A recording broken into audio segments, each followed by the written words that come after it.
Oh my God. So in a couple of minutes, it's about to be my birthday.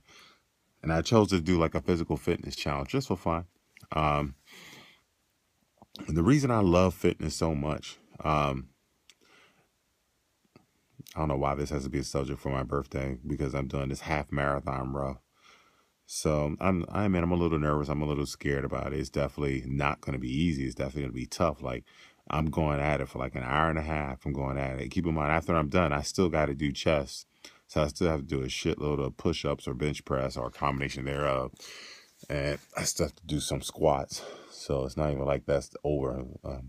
But that combination workout, um, the push-up, squats, and abs would take less than 30 minutes. So it's going to be crazy. So I'm going to do that right after. But the reason I love physical fitness and the reason I say it's important because it's one of the few things we directly, in my opinion, have control over. Like literally have control over. Like even if you don't have any equipment, you could still be in your apartment like I did for a long period of time. Not an apartment, I was a kid.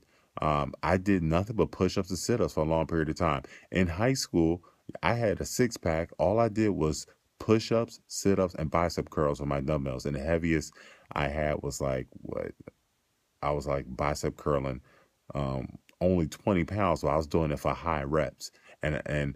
But it's unfair to say I did that because I had my book bag. So I had a book bag full of books and I was doing bicep curls. So in high school, I looked like I was all hitting weight room when I really wasn't. I was just doing a bunch of bicep curls, sit ups, and push ups. So that's how I had a six pack in high school. In college, I got exposure to like real weights and stuff like that. But I've always been a fitness freak. Always been a fitness freak. And I just love it because with fitness, you have direct control. Don't get me wrong, you have direct control over other things in your life. Like if you want a wonderful marriage, find a wonderful mate, or have kids.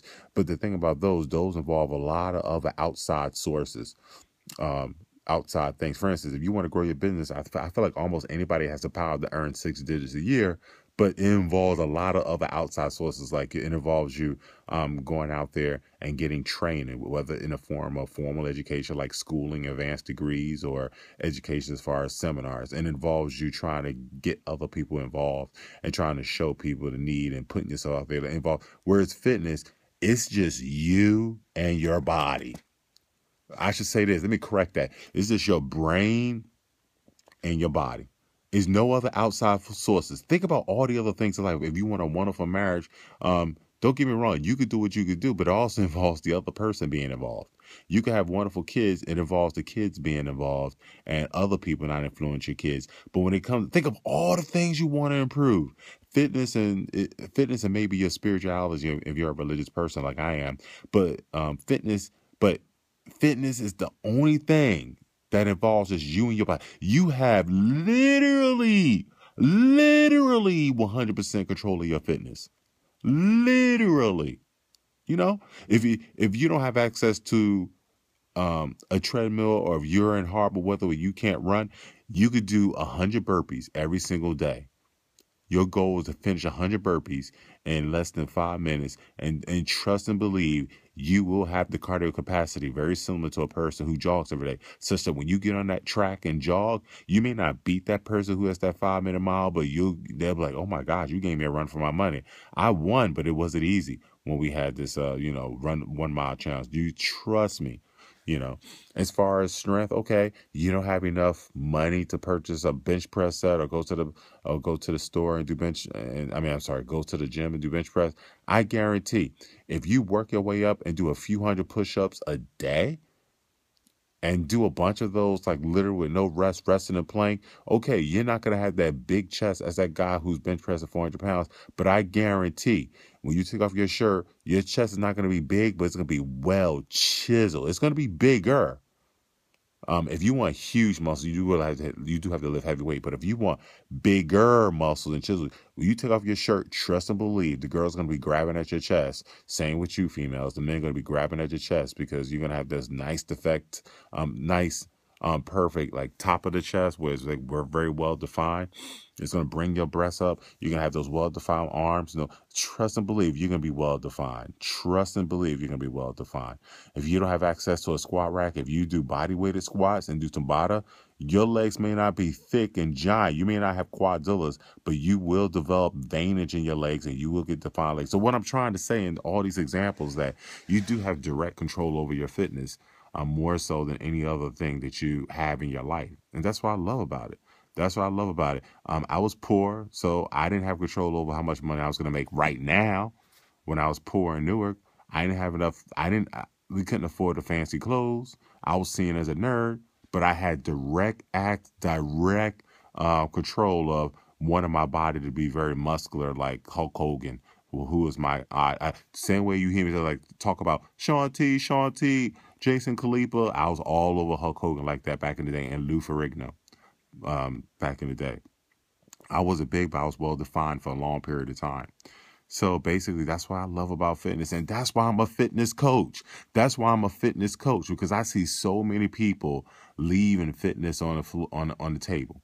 You know, and what I like about being a fitness coach, you know what I'm saying? Once you start saying I have power over my body, I could take my body from this and bring it to there. Then you start thinking, well, you know what? If I could do that, let me step it up. Maybe I can, you know, bring it as a parent. Maybe I can bring it as a spouse. Maybe I can bring it as a religious leader. Maybe I can bring it, you know, as an entrepreneur. Once you get one little success, it gets you feeling and better about yourself. Maybe you could accomplish other things. Trust me, I noticed there are a lot of people who don't.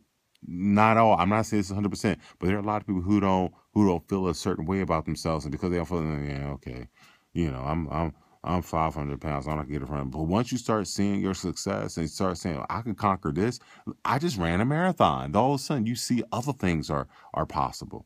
So it really does feed your brain, and you start motivating other people. Or you could use fitness as your gateway. Now you're fit. Wait a minute, other people have this problem, so let me become a fitness coach or a personal trainer. So that's one thing I love about fitness. It's one of the few things that's a walking advertisement. I love it, and into inspiring people. When the person thought I was 31, keep in mind, I'm not walking around the world. No one can see my degrees, my multiple degrees. No one can see my Ivy League degrees. I have to state it, but you state like you're bragging. When I'm walking around in the world, just in my regular clothes, and people see the veinage and the tightness of my shirt and how I don't have a gut or whatever, that's advertisement. People ask me what I did, or how I got to where I am. Guess what? Now that's my opportunity to directly help somebody help themselves with a direct link from their head to their body. So I feel like with fitness, I can help more people, because more people are going to come to me by saying, what in the world are you doing? Now I help somebody else. Okay. So that's what I love. I love fitness. I love fitness. It's a direct cause and effect relationship more than most things in life. That's number one. And then it's the direct advertisement for me to help other people. You know, is no other thing. Yes, I have advice to help people get through medical school or become residents, but nobody in the world can see that I'm a doctor. No one in the world can see that I'm a dad if I want to help somebody become a better dad. But people see that I'm fit, and think about it. Even with those other things, they involve other people. Whereas once you come to me about fitness, I could tell you, okay, let me help you change you, and there's nothing else involved. Even time. Time may be the only fact, but keep in mind, with those other things in life, there's time and other people and finances and equipment involved. Here, it's just you and your body, and maybe with the element of time that we could kind of manipulate, because I could give you a 15-minute workout. Don't get me started. I'm about to preach in here. I'm about to preach. I'm about to start preaching. I preach about fitness the same way people preach about the gospel. People preach about the Bible, because that's how much I believe in it. That's how much I believe in fitness. Now, fitness plays a big part of my life. For me, the only two things more important than fitness is faith and family. That's the two F's. And there's only one thing I like to do more than exercise. I can't say that on this video because kids are going to be around. So that's how much fitness does. That's how much fitness plays in my life with those two things. Please, I like fitness more than I like to eat. So come on. I love it. Love fitness. So, let me know if you want to be a fitness coach too. I'm throwing that in at the end of this thing. I'm shameless, please. So thank you for the birthday wishes. Thank you. If you want to give me a gift, just spread my video, subscribe to my channel, share my channel, get as many people to subscribe to my channel. That could be the birthday gift. Get as many people to subscribe to my channel. It's free for you to give that to me as a birthday gift. Don't mail me nothing. I got all the cologne in the world. Just subscribe to my channel. Peace.